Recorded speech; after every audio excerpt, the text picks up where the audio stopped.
Hello YouTuber, welcome to this fine day. Today we are going to have a look at Ajani, Sleeper Agent in Historic Brawl.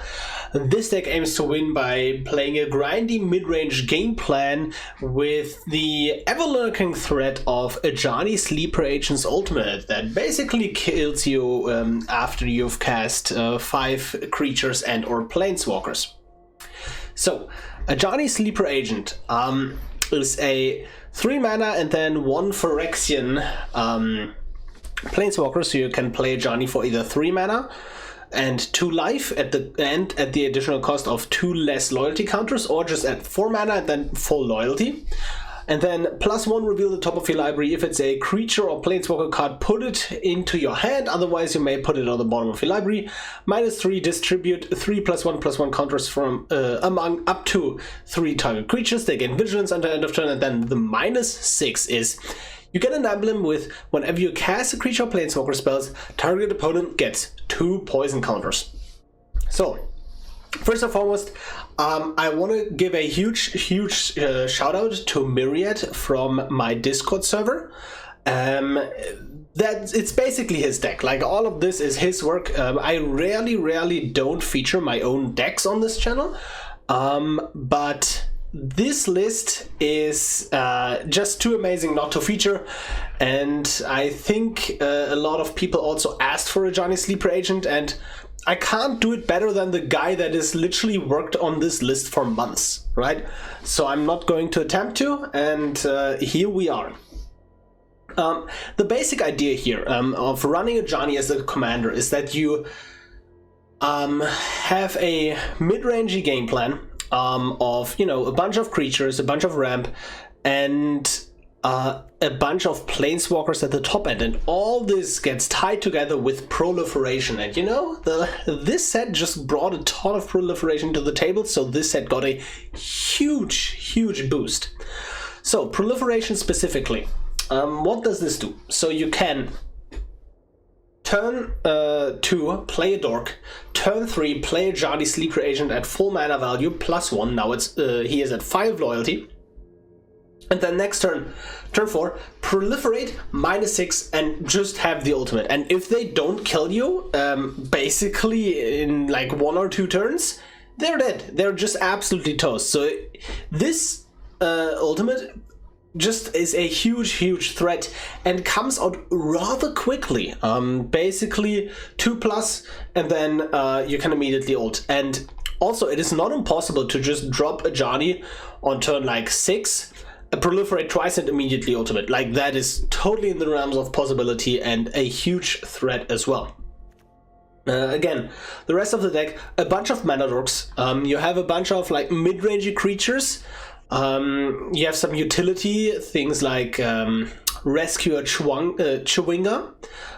Guardian Evangel, for example, is a great card against control because you just fill the board for like 1 card, but you can also just cast multiple cards and like under the ultimate. Like, if you just have an Evangel and 10 mana with the Ajani ultimate, the opponent is toast. So that is pretty great. Going up the curve, we also have like Ranger Captain of Eos grabbing another utility creature, right? There is 1 card missing here from this list that we might want to consider running, but I just basically took Myriad's list here, and that is Giant Killer. Skyclave Apparition gets like threats out of the way, just deals with basically anything in the game, and then just a bunch of planeswalkers and a bunch of proliferation effects. Like, expand this here, like, you don't usually grab lands, especially not 2 lands. This is more of a 4 mana proliferate twice card, and that is basically the deck. Yeah, this is Myriad's Ajani Sleeper Agent list, not my list. If you want to still like subscribe to the channel for more awesome decks, that is totally fine. If not, try the Discord, where you can find Myriad, me, and a bunch of other cool people tweaking cool lists. And yeah, hope you enjoy the gameplay. Let's do this. We are ready to play against Thassa Deep Dwelling. And yeah, this is just a perfect start. Esper Sentinel, turn 1, arguably even better than a Gilded Goose here. Yeah, let's... I mean, we can Gilded Goose and then play a 3-drop earlier, but I just think the card draw from Esper Sentinel is just too good. Yeah, and then we just... They Gilded Goose. Next turn, if they just play Mana Rock or something similar. Oh, yes, cat. Please. Yeah. They play Mana Rock or something similar. We play Ajani. If not, we are likely not going to run into our commander into counter magic. We will instead play an Elite Spellbinder. Have a look at that hand. And yeah, it is a Spell Pierce. So we're gonna take that. We're really not that threatened by most of these cards here. They still hold up the Spell Pierce. Nope. Or not. Trickster. I believe we just use this mana from the Gilded Goose immediately on the Swords to Plowshares. We still have more removal. And I don't want to let them have a creature around when they can just drop Thassa and blink that creature. So, yeah, the game plan here is to ultimate. We could also just minus grow the Esper Sentinel, but let's just do the thing we came here to do. They don't have any removal for this Ajani, and Ajani does ult rather quickly. If they just drop a Thassa here... Okay. I was going to say, if they just drop a Thassa here, we can just Skyclave that. We can also Skyclave this Warzone Duplicator. So that is something cool. And we can just hold everything right now. They don't, like, it needs to be one of these two cards that removes Ajani, and I assume they don't have the option of removing Ajani, and I want to hold the creature in hand so the opponent dies faster to the poison. So yeah, we get the emblem. Return Ajani to the command zone. Play a Nissa Ascended Animist. This minus destroys, it doesn't exile, so we can't actually get rid of the Thassa that way. But we attack them on multiple angles here, where their life total is actually pretty threatened by this large board that Nissa basically creates on her own now. And yeah, we just if we draw a 1-drop or a land and a 2-drop, that is just going to be lethal next turn already. Sludge monster, that is fine. So let's see. They blink the sludge monster. They just basically sludge the whole board. In case you wonder what this does, basically puts counters on things, and then the things lose abilities and become 2/2s. But that's not going to matter too much here. We have too many 2-drops on the field. So, cat, please. What are you doing? Nice. Now you've done it. And you know what we have done? We have lethal. Turns out we did draw the land and the 1-drop. So, yeah, opponent's just toast. GG. We are ready to play against Nico Bola's God Pharaoh and fellow YouTuber slash I think she's mainly a streamer, Amazonian. So that's pretty cool. If we had a green mana, that would be really, really great. But that is not the case. And this hand just doesn't have anything. Like, we don't have any plays. Yeah, let's do it again. Yeah, I'm quite happy with this hand against control.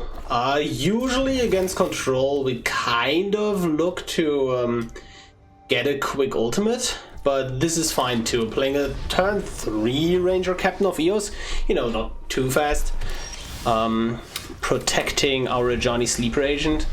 So I was considering bottoming a Wandering Emperor on Nissa instead of a land. And in hindsight, that would have been a better play, I think. But now I think we're just going to go for a Kami of Bamboo Groves just to hit our land drops. And then that gives us the option of holding up a Tamir Safekeeping. Then turn afterwards. No, Amazonian. Oh well, give her a shout out anyways. A visit. Shout out to Amazonian, give her a visit. I assume she had something coming up. Anyways, GG. We are ready to play against Kenrith, the Returned King. And this seems like actually a pretty solid hand of turn 2 Apparition. It swings in, proliferates. Into Ajani. Yeah, actually seems pretty threatening, not gonna lie. Obviously, if they have interaction, it's kind of rough. Also, the previous match against Amazonian, what happened there was that she was actually playing Minecraft and something came up. So, priorities, I guess. No, I'm just joking. Yeah, give her a follow. She's a pretty good content creator. So, we have two options here. Ajani, and then play this on 2, up 3, proliferate 4, next turn. Yeah, we can ult next turn if nothing happens, right? Or we can just play this Esper Sentinel, but yeah, I think just having the potential of going for an ultimate next turn is just so massive, especially against like a Kenrith deck, which are traditionally not too fast, especially like given that we have a bunch of removal here, and with a bunch I mean ossification specifically. They have the Swords to Plowshares, which is rather unfortunate. And yeah, this is actually rough. The reason being that they can just drop Kenrith with haste next turn. We have allies everywhere. So let's just Para Sentinel. They drop Kenrith with haste, I would assume. Yeah. And then we could just save 3 loyalty on this Ajani. So that goes down to... Yeah, I think it's worth here to save some loyalty. And we preserve the creatures so we can go with a Your hate. Ugin the Ineffable next turn. So Ugin, kill the Kenrith, and that comes back without haste, notably. Unless they have a Dark Ritual for additional mana, or a... Join us. No thank you. No, Mox Ember wouldn't do it, because Mox Ember only taps for white with Kenrith the Returned King. Grim Tutor, okay, that's scary. Although I'm not too sure what they would get here. Maybe they have some kind of board wipe that also takes out the Planeswalkers.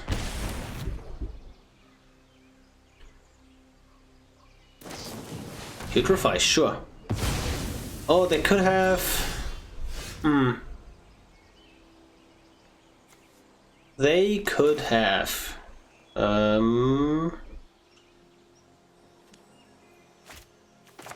Casualties of War. Destroy target artifact, creature, planeswalker, land, enchantment. We again one-off ultimating this Ajani Sleeper Agent here. We can just Welcoming Vampire plus I still want to keep this Ajani the Great-Hearted hidden until we can actually ultimate this Ajani the Sleeper Agent. So let's start by doing this.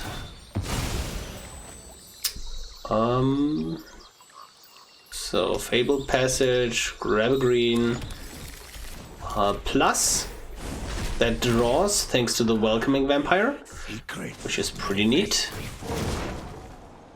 And we're not going to attack in order to be able to kill the Kenrith if they want to attack with it. But I'm not sure what they got here. Ruinous Ultimatum. Okay, that would have been pretty great to, like, would have been pretty great to have this heroic intervention up, obviously. But now we are just going to drop a Nissa Ascended Animist onto the field. And we just start placing for a massive board, right? So 8-8, 9-9, 10-10. Absolutely huge. And they, like, I mean, they drop a Kenrith, but do we care? No, not really.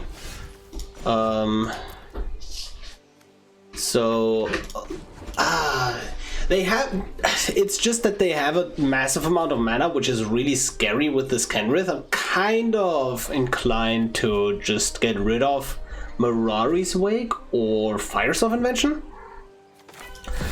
Let's see what we get off of this Elspeth first, or maybe it's better to just have First Strike, Lifelink, Vigilance. Yeah, Vigilance on this 8-8 kind of seems really nice. Actually. So yeah, let's give this Vigilance. And I mean, if we plus, we have lethal next turn, right? That is definitely a thing, but I kind of want to limit their mana here. So let's minus. And we're just beating them down with huge creatures, right? Where they can play this Kenrith for 2 mana. Okay, that's a Wrath of God, actually. Wow. So crazy. So Nissa Ascended Animist is dead, which is kind of unfortunate.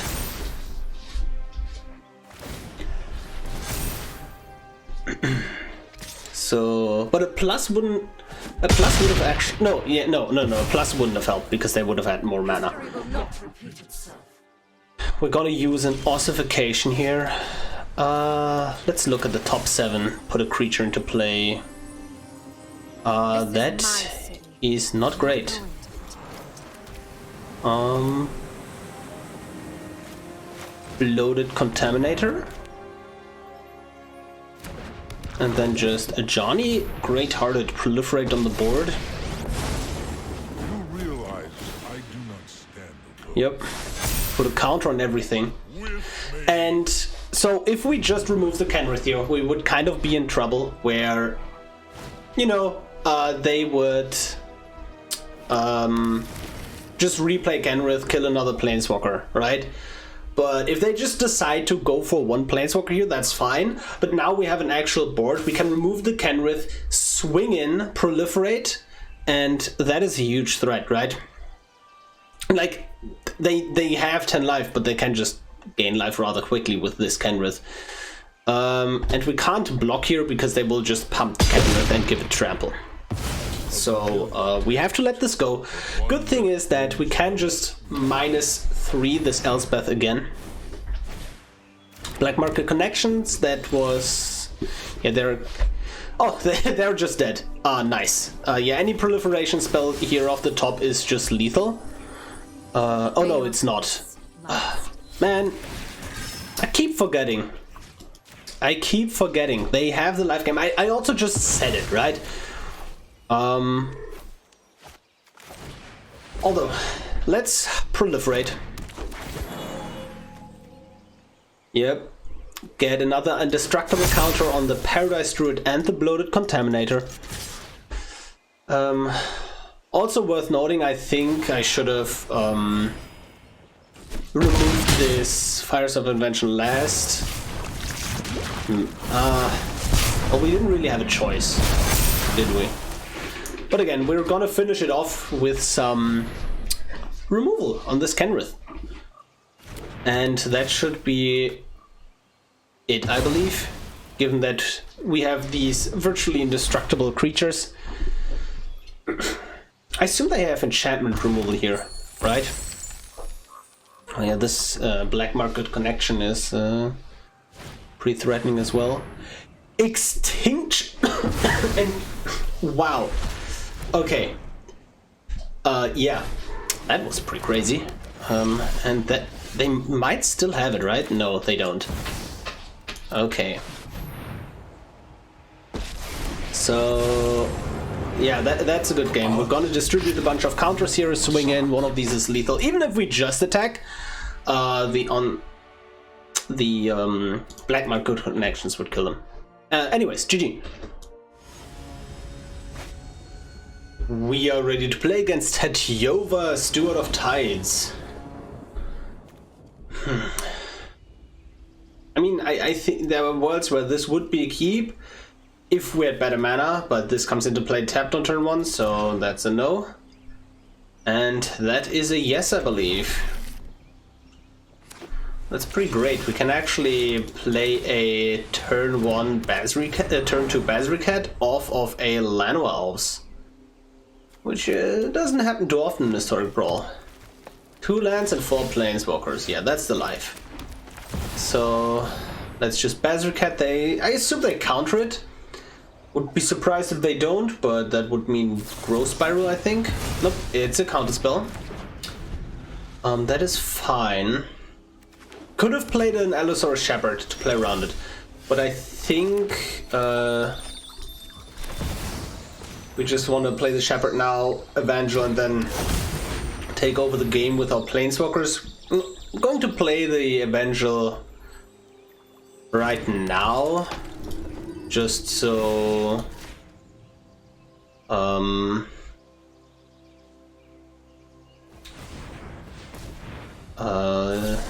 just so we have a blocker. Oh, they did have Growth Spiral after all. Okay. Yeah, blocker, additional pressure.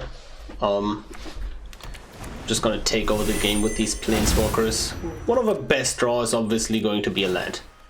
But even if we don't draw land, I believe we're pretty good off with this Allosaurus Shepherd in play. So gonna fetch a green source here. So yep. We are always going to fetch non-snow sources, because we want to keep the snow sources in our deck for Into the North. Wild Wanderer. Yep. Rams the opponent. Sure. And blue. Okay, so we have options. I do believe we want to Sleeper Agent though. Purely because we can play an Elspeth Resplendent next turn, minus it, and then if we hit a proliferation spell off the top that we have a bunch of permanents that proliferate, we can just straight up ultimate Ajani Sleeper Agent in this case. Okay. Cultivate. Yep. Island tapped, forest to hand. Uro. Believe that will come down to late if we get a proliferation spell off this Elspeth Resplendent, or just off the top. Vivien Monster's Advocate can give us proliferation cards as well, but the cheapest one is at 2 mana, and that kind of doesn't work out here. Happily going to trade the Guardian Evangel with this Wild Wanderer. So, let's see. Yep, that's fine. That will fuel the Uro, by the way, but I don't think we had a choice here in that spot. Yeah, let's just Elspeth Resplendent minus Hope to a Proliferation. Fight's coming. I'll be on the front. That is kind of proliferation. I think bit torn between Grateful Apparition and Elite Spellbinder, and they decide to concede. Also, there was a big argument to be made here to hold the land drop until after we minus Elspeth because there is a 3-drop that proliferates when a land enters.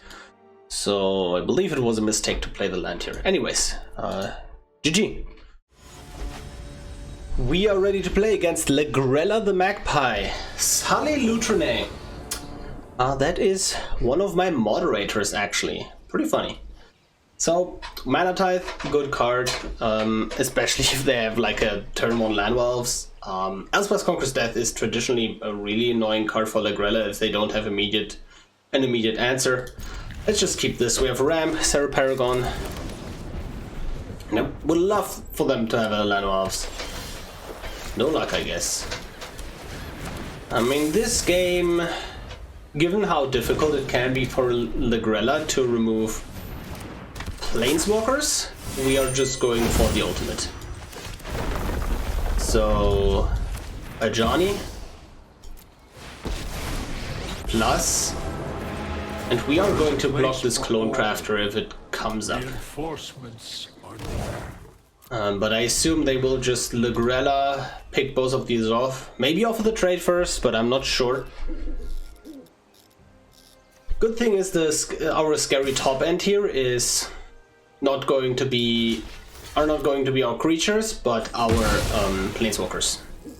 So Clone Crafter can't get the big guns, I guess. So we are going to reveal the top. That's a creature. That is actually pretty good. Perfect harmony.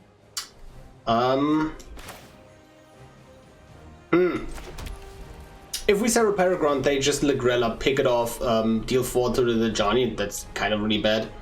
Hey, that's my bloated Contaminator. I just realized. This having Trample is also really annoying. But I kind of want them to drop the Legrella, where that allows us to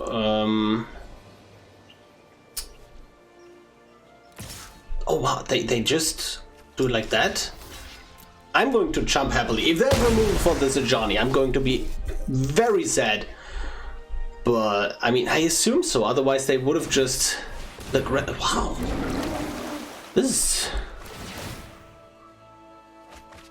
What is their plan? Are they disrespecting the Ajani ultimate? They're going for a blink? Maybe they didn't expect me to jump there? Yeah, but now we have the ultimate, and the ultimate is so massive. I can't understate how absolutely insane this ultimate is in these like grindy matches.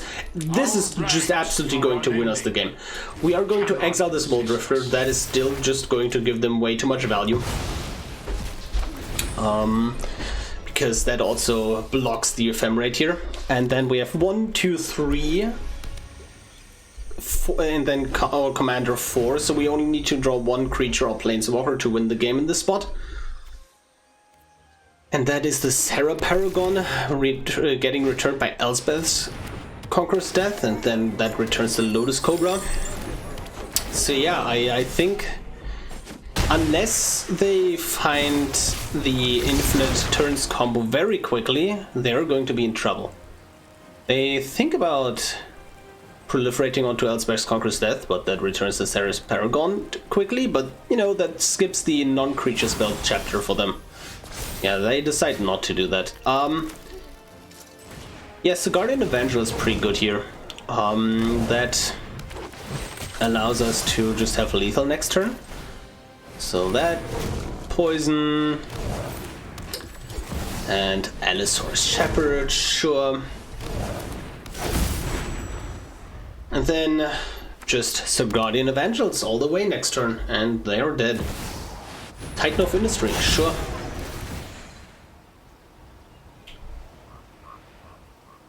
Yeah, so when I first played against this Ajani Sleeper Agent list myself, I didn't really realize how careful you need to be about this ultimate. You really need to be careful as the opponent. Like, don't underestimate this. So yeah, and that is the game. GG. We are done with the games. I hope you enjoyed them as much as I did. And yeah, Ajani Sleeper Agent is a sleeper in Historic Brawl, I guess. Yeah, this deck is amazing. It is really, really fun. It is just, you know, good old play creatures. Oh, I can just ult my planeswalkers. Oh, I can't. No worries.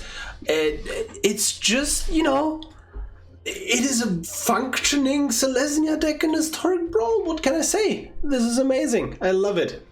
Yeah, again, shout out to Myriad from my Discord. This is basically his deck. And if you want to, you know, just talk to him, say, tell him, hey, this card is bad, this card is good, just, you know, go to the Discord. And if you want to play this deck on a budget, I can help you out with that. And let's have a look at the rares and mythics. And it's a lot. It is a lot, right? But don't worry, this is a deck that you can definitely work towards. It is just not going to be, you know, this deck. You're going to play on a kind of different axis until you have all the cards. So, what am I talking about? So, a few of the, like, proliferation cards are really not worth it to craft until you have most of the deck already. I'm talking things like Ajani the Great-Hearted.